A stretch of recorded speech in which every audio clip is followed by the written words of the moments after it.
pessoal, veja se não é mais um incrível vídeo, começando com o tradicional bordão do livro. O vídeo de hoje, como vocês já devem ter visto no título, é sobre o livro A Menina que Roubava Livros. Ele foi lançado em 2007 pela editora Intrínseca e ganhou um filme nos Estados Unidos em 2013, que chegou aqui para o Brasil mais ou menos no final de 2014. Ele foi traduzido para mais de 40 idiomas diferentes e tem cerca de 383 páginas. A primeira coisa que é importante dizer sobre ele é que esse livro tem uma narradora muito mórbida e sombria, mas mesmo assim simpática: a morte.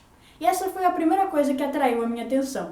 Lembrando que nessa parte de sinopse eu não falo nenhum spoiler. Essas informações você pode ver todas na sinopse do livro ou até mesmo na capa ou na contracapa. Então pode assistir sem medo de levar spoiler. Ter uma narradora tão sombria e enigmática quanto a morte faz com que esse livro tenha uma linguagem poética e um ponto de vista interessante sobre as coisas que estão acontecendo. E essa narradora já encontrou com a Liza Meminger, a protagonista desse livro, 3 vezes. Mas falando da Liza, ela é uma garotinha que vive no começo do livro na pré-Segunda Guerra Mundial e durante o livro na Segunda Guerra Mundial.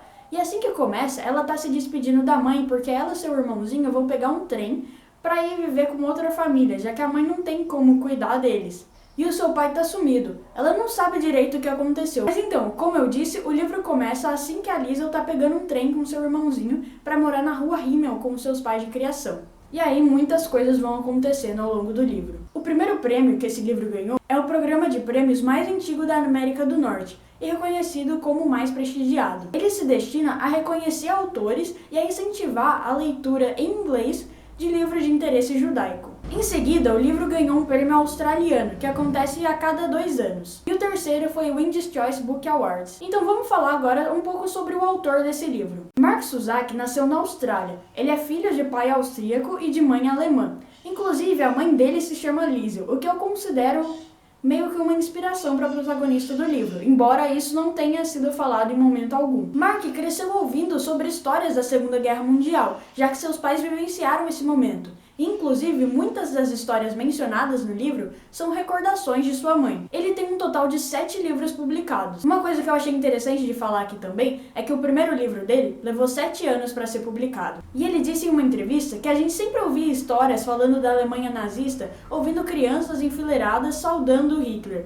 Mas a gente nunca ouvia sobre essas crianças rebeldes que não concordavam com as coisas que estavam acontecendo. Então ele resolveu escrever um livro mostrando como funcionava essa parte da Alemanha nazista que a gente nunca vê. Agora eu vou falar minha opinião sobre esse livro. Como eu já falei ao explicar a história, a primeira coisa que chamou muito a minha atenção foi o fato de ser narrado pela morte, o que faz ter uma linguagem poética e um ponto de vista interessante sobre as coisas que estão acontecendo.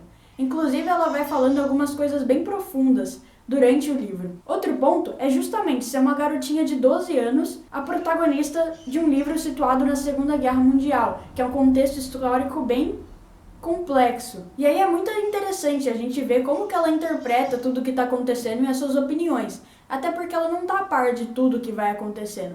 Ela vai descobrindo ao longo do tempo. Então é muito interessante a gente ver o que ela pensa daquilo, o que ela sente, como aquela coisa tão grande afetou a vida dela. E a história prende o leitor.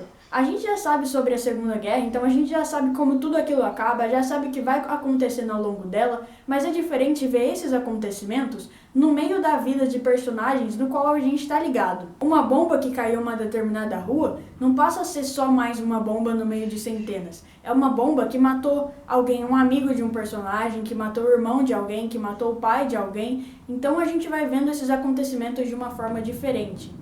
E a gente consegue se conectar com a história e chegar um pouquinho perto de sentir o que as pessoas que viveram nesse contexto sentiram. Eu acho que eu nem preciso falar que eu recomendo bastante esse livro. É muito interessante para quem gosta de ler obras nesse contexto histórico, mas também é interessante para quem gosta de personagens cativantes. Agora chegou a parte do vídeo para quem leu. Essa é a parte em que eu faço alguns comentários destinados a quem já conhece a obra. Então se você não quer pegar nenhum spoiler, pula pro minuto que está aparecendo aqui.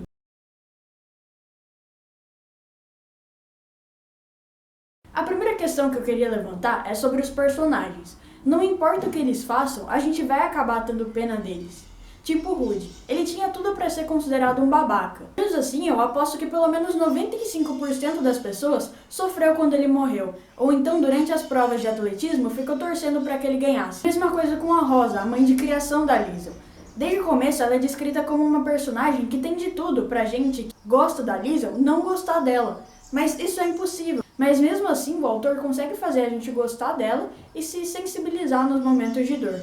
Outra coisa que o Mark fez que eu gostei bastante foi dar spoilers propositalmente da própria história, o que algumas pessoas chamam de narração não linear. E a gente pode usar o exemplo do Rudy Steiner. A gente já sabia vários capítulos antes que ele ia morrer, mas eu aposto que quando chegou a hora, todo mundo ficou não! E a mesma coisa com os livros que a Liesel rouba. A gente sabe desde o começo da história, desde o primeiro capítulo, que ela tinha roubado 3. Mas mesmo assim, eu, por exemplo, quando ela estava roubando o segundo, eu fiquei, será que ela vai conseguir? Mesmo sabendo que ela ia conseguir.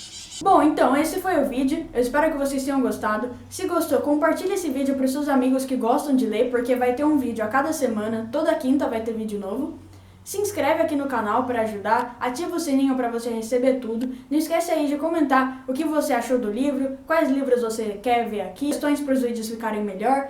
E do like também, porque isso ajuda o vídeo a ser sugerido para mais gente e também eu consigo saber se vocês estão gostando ou não. Então até o próximo vídeo.